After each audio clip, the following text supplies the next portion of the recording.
Good evening class. मैं दुर्गेश परिहार आपका स्वागत करता हूं दुर्गेश सिंह क्लासेस में। पिछले क्लास में हम आप स्टडी कर चुके थे फंक्शनल ग्रुप, आईयूपीएसी नेमिंग और कुछ स्पेशल कंपाउंड्स के आईयूपीएसी नेमिंग हम आप देख चुके थे। आज का हमारा टॉपिक होगा classification of organic compounds. Classification of organic compounds क्या देखेंगे? Classification of organic compound.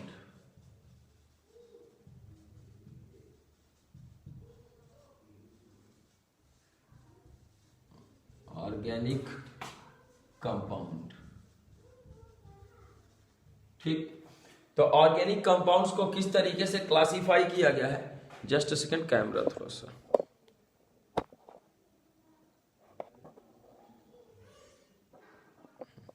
अब क्लियर। तो ऑर्गेनिक कंपाउंड्स को हमारे बांटा गया है ऑर्गेनिक कंपाउंड्स। ऑर्गेनिक कंपाउंड जो है दो टाइप के होते हैं। कितने टाइप के? दो टाइप के। पहला होगा हमारा ओपन चेन। कौन सा? Open chain compound. और सेकंड होगा हमारा closed chain compound. Closed chain compound. Open chain compound है, close chain compound. Open chain को फर्दर जो है दो अन्य में बांट दिया गया, saturated and unsaturated. Saturated and unsaturated. Saturated को हम आप कहते हैं एल्केन। सैचुरेटेड को क्या कहते हैं? एल्केन। सैचुरेटेड के अंतर्गत क्या जाता है? एल्केन। अनसैचुरेटेड के अंतर्गत हमारे दो आ जाते हैं। एक होता है हमारा एल्कीन और दूसरा हमारा आ जाता है एल्काइन, ठीक। क्लोज्ड चेन में आ जाते हैं तो क्लोज्ड चेन में हमारे दो टाइप के आ जाएंगे।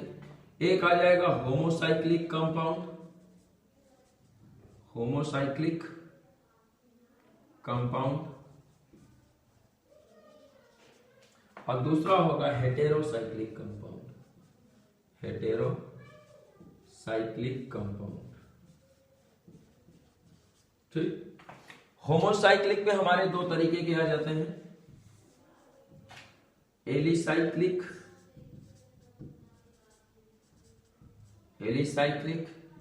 और सेकंड होता है एरोमेटिक। कौन कौन सा? एलिसाइक्लिक और एरोमेटिक कंपाउंड, ठीक। चलिए एक एक के बारे में हम आप चर्चा कर लेते हैं। नोट कर लीजिए आप जल्दी से इसको। हिंदी में इसको कहेंगे खुली श्रृंखला यौगिक। क्या कह देंगे? खुली श्रृंखला यौगिक। अब जब एक खुली श्रृंखला तो क्लोज का मतलब होता है बंद, तो ये हो जाएगा बंद श्रृंखला यौगिक, ठीक। ये क्या? होमोसाइक्लिक यानी कि समचक्रीय। इनको हम बंद श्रृंखला कहें या चक्रीय भी बोल सकते हैं। क्या बोल सकते हैं? साइक्लिक कंपाउंड कह सकते हैं। समचक्रीय और दूसरा हो जाएगा विषम चक्रीय। विषम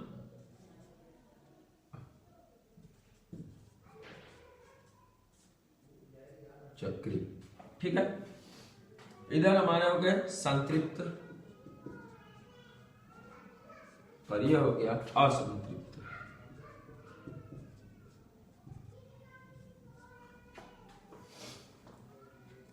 एल्केन को पैराफिन, एल्कीन और एल्काइन को ओलिफिन भी कहा जाता है। एल्केन को क्या कहा जाता है? पैराफिन। एल्कीन और एल्काइन को ओलिफिन कहा जाता है। नोट कर लीजिए जल्दी से। चलिए एक एक को डिफाइन करते हैं। ऐसे कार्बनिक यौगिक, देखिए ऑर्गेनिक कंपाउंड। ऑर्गेनिक कंपाउंड को ऑलरेडी डिफाइन किया जा चुका है कि ऐसे यौगिक जो कार्बन व हाइड्रोजन के संयोग से बने होते हैं कार्बनिक यौगिक या हाइड्रोकार्बन कहलाते हैं। क्या कहलाते हैं? कार्बनिक यौगिक या हाइड्रोकार्बन कहलाते हैं। कार्बनिक यौगिक मुख्य रूप से दो प्रकार के होते हैं।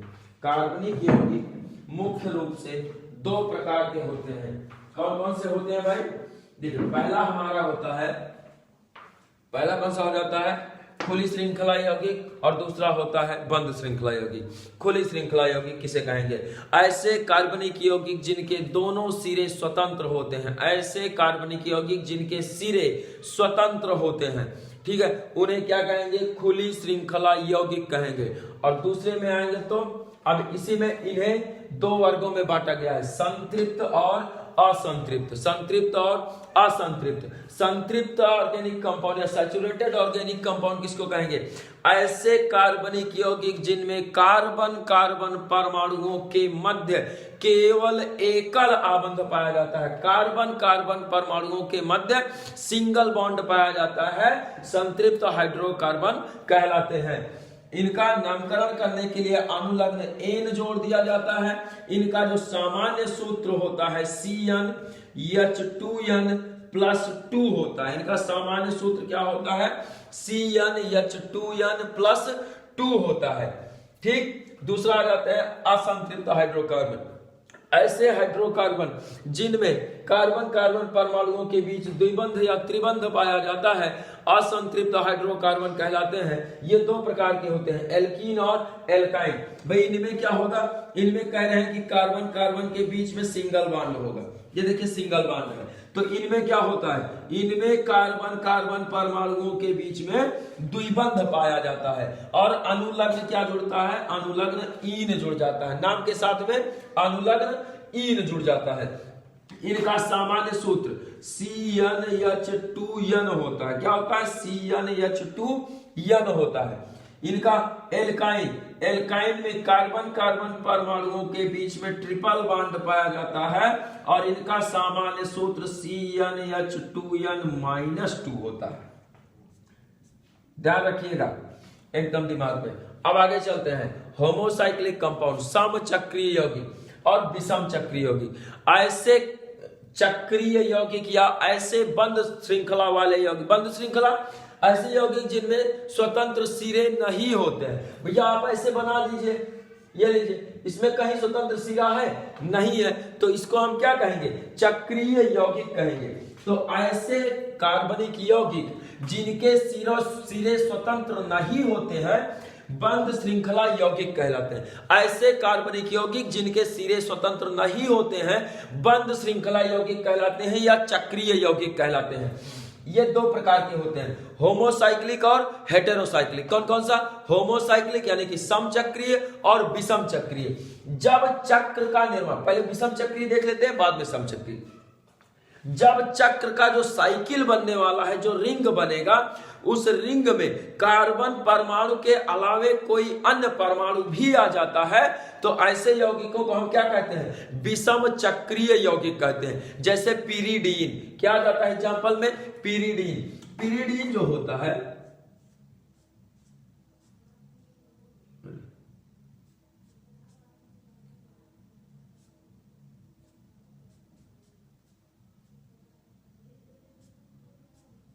ये देखिए, ये होता है पीरिडीन का फार्मूला C5H5n, C5H5n। तो इस तरीके से अब आप यहां ध्यान से देखिए, तो ये जो कंपाउंड हम बनाए हैं, इसमें कार्बन तो है पूरे में, लेकिन भैया एक संयोजकता इस रिंग का, जो एक जगह पे आपको बीच में क्या मिल जा रहा है? नाइट्रोजन। तो ये चेन हमारी कंप्लीटली कार्बन परमाणु से नहीं बनी है। जब ये कंप्लीटली कार्बन से होती तो हम इसको क्या कहते हैं? होमोसाइक्लिक कंपाउंड कहते हैं। और कंप्लीटली कार्बन से नहीं है, इसलिए इसको क्या कहेंगे? विषम चक्रीय यौगिक।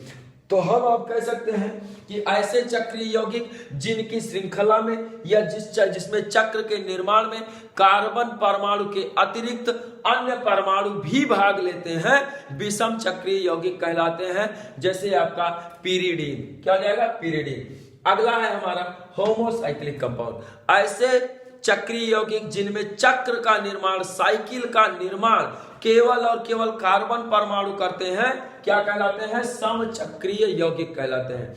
ऐसे चक्रीय यौगिक जिनमें साइकिल का निर्माण केवल कार्बन परमाणुओं द्वारा ही होता है, समचक्रीय यौगिक कहलाते हैं।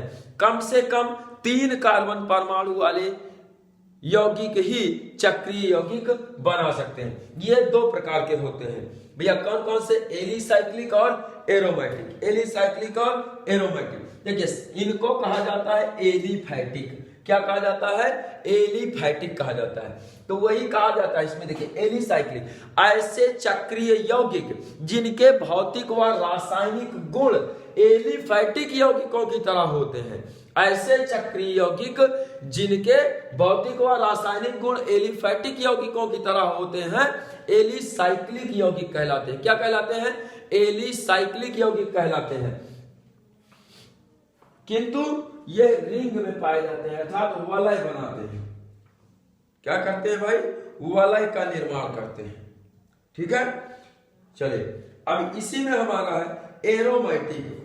ऐसे यौगिक जिनमें एकांतर क्रम में द्विबंध पाया जाता है। एकांतर क्रम में द्विबंध पाया जाता है, लेकिन अगर ऐसे हम कह दें कि इनमें एकांतर क्रम में द्विबंध पाया जाता है और ये चक्रीय होते हैं, तो आप मान लेंगे भैया देखिए, ये देखिए आप ये स्ट्रक्चर को देखिए, ये लीजिए एकांतर क्रम में इसमें द्विबंध है। नीचे भी लाइन है जो आपको नहीं दिख रहा है, जस्ट सेकेंड, अब दिख रहा होगा।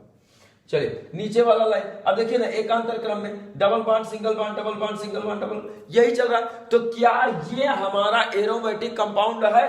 तो ये एरोमेटिक कंपाउंड नहीं है। तो एरोमेटिक कंपाउंड के लिए हम आप स्पेशल स्टडी करेंगे। चलिए उसके बारे में देखते हैं। एरोमेटिक कंपाउंड हम आप किसको कहेंगे? आप इसको नोट कर लिए होंगे। आगे चलते हैं। अब इसमें एलिसाइक्लिक में आप कहा जाएगा जैसे साइक्लोप्रोपेन, साइक्लोब्यूटेन, ठीक है ना, साइक्लोप्रोपेन हो गया, साइक्लोब्यूटेन हो गया, साइक्लोपेंटेन, साइक्लोहेक्सेन, मतलब इनका नामकरण करने से पहले हमको साइक्लो प्रीफिक्स जोड़ना पड़ेगा। ठीक, चलिए आगे चलते हैं। आप देखते हैं एरोमेटिक कंपाउंड किसे कहेंगे।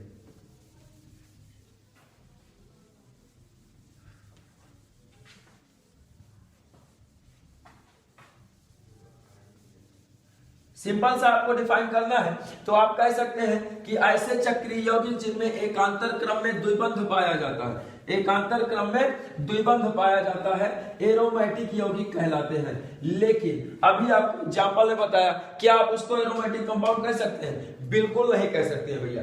तो उसके लिए आपको एक रूल जानना पड़ेगा। तो नोट कीजिए आप एरोमेटिक कंपाउंड के बारे में।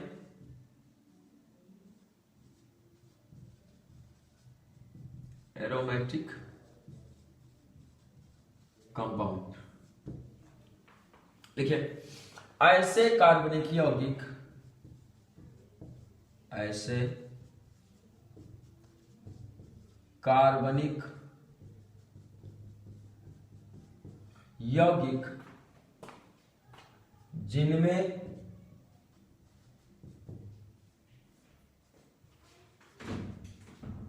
आराम से कौन है, एकांतर क्रम में, जिनमें एकांतर क्रम में द्विबंध पाया जाता है तथा जो यौगिक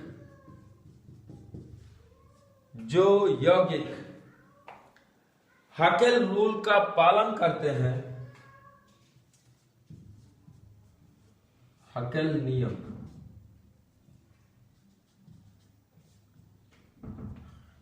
का पालन करते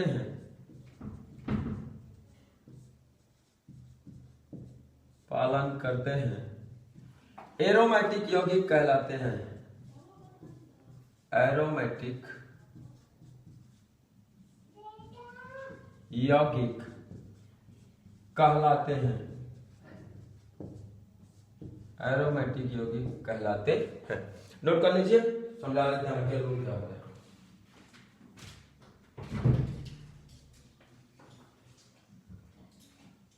क्या लिखा है आप पढ़िए। सुबह खाली पेट, इसमें क्या लिखा है? 4/2 नहीं लिखा है, इसमें लिखा है 1/5। इसको आज आधी एक खा ले, एक जो है 5 बजे खाना। इसमें क्या लिखा है? सुबह नाश्ते के बाद जो शाम वाली दवा है इसमें 2 गोली बनाया गया है, उसको अभी दीजिए भाई, बाकी सुबह कुछ नहीं, खाली पेट कुछ नहीं, नाश्ते के बाद उंगली हटाओ, चलो हटाओ, उसको अभी दे दीजिए ना एक गोली तक। चलिए हो गया भाई, सॉरी थोड़ा सा डिस्टरबेंस था। हकेल रूल किसे कहेंगे भाई? चलिए हकेल रूल क्या है? Hückel rule, Hückel rule, Hückel rule क्या कहता है समझिए भैया। जब किसी संरचना में आपका क्या हो, एकांतर क्रम में कोई संरचना की कैसी हो, वलय, कोई वलय संरचना हो और इस वलय संरचना में एकांतर क्रम में द्विबंध पाए जाए। क्या पाए जाए? एकांतर क्रम में द्विबंध पाए जाए और इन द्विबंधों में क्या हो भाई, अनुनाद उत्पन्न होता हो। और क्या उत्पन्न होता हो? अनुनाद उत्पन्न होता हो। अर्थात अनुनाद क्या है? रिजोनेंस। रिजोनेंस का मतलब होता है जब किसी कंपाउंड की संरचना को या कंपाउंड के संपूर्ण लक्षण को किसी एक संरचना द्वारा कंप्लीटली एक्सप्लेन ना किया जा सके, उसकी एक से अधिक संरचनाएं संभव हो, तो ये क्वालिटी उसकी कहलाती है रिजोनेंस, अनुनाद। तो क्या हो भैया, एकांतर क्रम में द्विबंध पाया जाता हो। सबसे पहली कंडीशन समझते जाइए एरोमेटिक कंपाउंड का। क्या कह रहा है? एकांतर क्रम में द्विबंध पाया जाता हो, इसके अलावे इसमें रिजोनेंस पाया जाता हो, अनुनाद पाया जाता हो। अब देखिए यहां पे बॉन्ड इसमें था, हम इसको चेंज कर देते हैं, ये भी हो सकता है। क्या पाया जाता हो भाई? रिजोनेंस। तो इस रिजोनेंस का एक कंपाउंड आपका मिक्स्ड स्ट्रक्चर बन जाता है। तो मिक्स्ड स्ट्रक्चर को हम यहां छोटा सा दिखा दे रहे हैं, समझ लीजिए इस तरीके से दिखा दिया जाता है। आप ज्यादातर देखे होंगे किताबों में बेंजीन रिंग को ऐसे दिखा दिया जाता है, ठीक है। तो ये रिजोनेंस है, तो रिजोनेंस पाया जाता है। दो चीज समझिए, एक तो एकांतर क्रम में क्या होता हो, द्विबंध उपस्थित होता हो, साथ ही साथ उसमें रिजोनेंस पाया जाता हो। एक बात और मेन रूल समझिए, हकेल रूल। हकेल रूल के अकॉर्डिंग कहा गया है कि केवल हम उन्हीं को जो है क्या कह सकते हैं, उन्हीं ये कंपाउंड्स को हम जो है एरोमेटिक कंपाउंड कह सकते हैं जिनमें पाई इलेक्ट्रॉन, देखिए पाई बॉन्ड नहीं कह रहा है, क्योंकि आप जानते हैं जहां डबल बॉन्ड आपका होगा वहां पे एक सिग्मा होगा, एक पाई होगा। जहां जहां आपको क्या मिलेगा, द्विबंध मिलेगा, एक सिग्मा बॉन्ड होगा और एक पाई बॉन्ड होगा। तो ये नहीं कह रहा है कि पाई बॉन्ड, तो एरोमेटिक कंपाउंड होगा। पहली कंडीशन क्या, एकांतर क्रम में द्विबंध होना चाहिए। दूसरा कौन सा, रिजोनेंस पाया जाना चाहिए। तीसरा कौन सा, पाई इलेक्ट्रॉनों की संख्या, पाई इलेक्ट्रॉन की संख्या 4n+2 होनी चाहिए, 4n+2 होनी चाहिए या हो, ठीक है। अब समझिए यहां पे n क्या है, जहां n वलयों की संख्या है, वलयों की संख्या है, संख्या यह क्या है, वलय की संख्या। आप इस स्ट्रक्चर को ध्यान से देखिए तो इसमें कितनी रिंग आपको समझ में आ रही है भाई, केवल और केवल एक रिंग है, यानी n इक्वल्स हमको क्या मिल गया, एक मिल गया। तो यहां पर नंबर ऑफ पाई इलेक्ट्रॉन से अगर हम आप निकालेंगे नंबर ऑफ पाई इलेक्ट्रॉन, तो रूल पे रखेंगे तो n की जगह पे हमको क्या मिला है, 1 मिला है। क्या मिला है, n की जगह पे 1 मिला है। तो पाई इलेक्ट्रॉनों की संख्या देखते हैं, चलिए 4 × 1 + 2, 4 × 1 = 4 एंड 2 6, टोटल कितना हो गया 6। बॉन्ड्स काउंट कीजिए तो 1 2 3, और आप जानते हैं कि एक बॉन्ड में 2 इलेक्ट्रॉन होते हैं, एक बॉन्ड में 2 इलेक्ट्रॉन, तो टोटल बॉन्ड्स बने हैं 3। तो टोटल बॉन्ड्स में जो है इलेक्ट्रॉनों की संख्या यहां पर हो गई 6। और हकेल रूल भी हमारा क्या कह रहा है, कितने इलेक्ट्रॉन होने चाहिए, 6 इलेक्ट्रॉन होने चाहिए, ठीक है भैया। तो ये हमारा क्या कहलाएगा, अब इस कंपाउंड को हम क्या कह देंगे, एरोमेटिक कंपाउंड, और इस कंपाउंड का नाम होता है बेंजीन। क्या नाम होता है, बेंजीन। इसी तरीके से सेम एज दूसरा एग्जांपल आप नोट कर लीजिए इसको, जल्दी से स्क्रीनशॉट लीजिए, खत्म कीजिए जल्दी, नहीं तो वीडियो बहुत लंबा हो जाता है। जल्दी से आप स्क्रीनशॉट ले लीजिए। अगला कंपाउंड देखते हैं, इसी में नेफ्थलीन, नाम सुने होंगे बस आप उससे परिचित नहीं हैं। नेफ्थलीन, अगला कंपाउंड कौन सा हमारा, नेफ्थलीन, इसी में एग्जांपल है। तो नेफ्थलीन जो होता है, जिसको हम आप डामर कहते हैं, सामान्य भाषा में क्या कहेंगे, डामर, अलकातरा कहते हैं ना, तो वही जिससे सड़क वड़क बनाया जाता है, तो उसी को हम क्या कहते हैं, नेफ्थलीन। तो नेफ्थलीन जो होता है, इसको समझिए,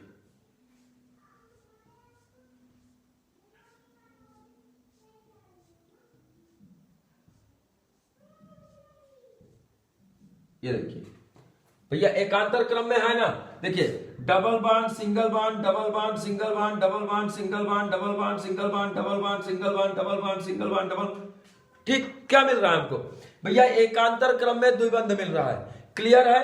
इसका रिजोनेंस भी हो सकता है, ध्यान दीजिए, इसका रिजोनेंस भी हो सकता है। तो रिजोनेंस कैसे होगा ये समझिए, हर कंडीशन को आप अप्लाई कीजिए। यहां पर है, हम इसको घुमा के यहां कर दे रहे हैं, इसको यहां कर दे रहे हैं, इसको यहां कर दे रहे हैं। ये लीजिए 1 2 3 4, 1 2 3 4, कहीं 5 तो नहीं हुआ? ये लीजिए, बन गया। 1 2 3 4 3, एक सेकंड 1 2 3, हाँ ठीक तो है, यही बनेगा आपके जाकर के, ठीक ना? ज्यादा हो जा रहा है 4 4 4 4, हाँ ठीक है भाई। तो ये हमारा क्या हो गया? इसका रिजोनेंस हो गया। कंपाउंड कौन सा? नेफ्थलीन। कंपाउंड कौन सा है? नेफ्थलीन, नेफ्थलीन, ठीक। अब इसमें हम पाई इलेक्ट्रॉन्स निकाल लेते हैं। तो फार्मूला क्या लगेगा? रिंग देखिए, ring number 1 and ring number 2, यानी इक्वल्स क्या मिल गया भाई? यानी इक्वल्स मिल गया 2। तो नंबर ऑफ पाई इलेक्ट्रॉन क्या हो जाएगा? 4 इंटू 2 प्लस 2, 4 2 जा 8, 8 एंड 2 10, काउंट कीजिए तो 1 2 3 4 5, 5 दूना 10। क्लियर? ये भी हमारा क्या हो गया? एरोमेटिक कंपाउंड हो गया। ठीक है, नोट कर लीजिए जल्दी से। अगला हमारा है एंथ्रासीन। अगला कौन सा? एंथ्रासीन।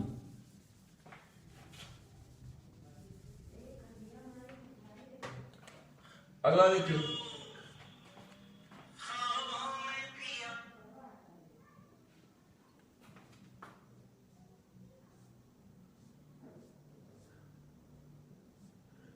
ये लीजिए, ये तीसरी रिंग हो गई भाई। ठीक, अब इसमें पाई इलेक्ट्रॉन आप कैलकुलेट कर लेंगे।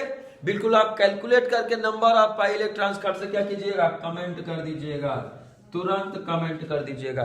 और आशा करता हूं कि आपको वीडियो पसंद आया होगा। और अगर आपको वीडियो पसंद आया है और आप चैनल पर नए हैं तो चैनल को सब्सक्राइब कीजिए, ज्यादा से ज्यादा लोगों में शेयर कीजिए, और शेयर करने के बाद चैनल पे लगातार बने रहिए। इतने ज्यादा पार्टिसिपेंट्स इसमें बढ़ा दीजिए कि कम से कम आपको लाइव क्लासेस मिल सके, और लाइव क्लासेस इस क्लास से ज्यादा इंटरेस्टिंग आपको मिलेगी। धन्यवाद, जय हिंद।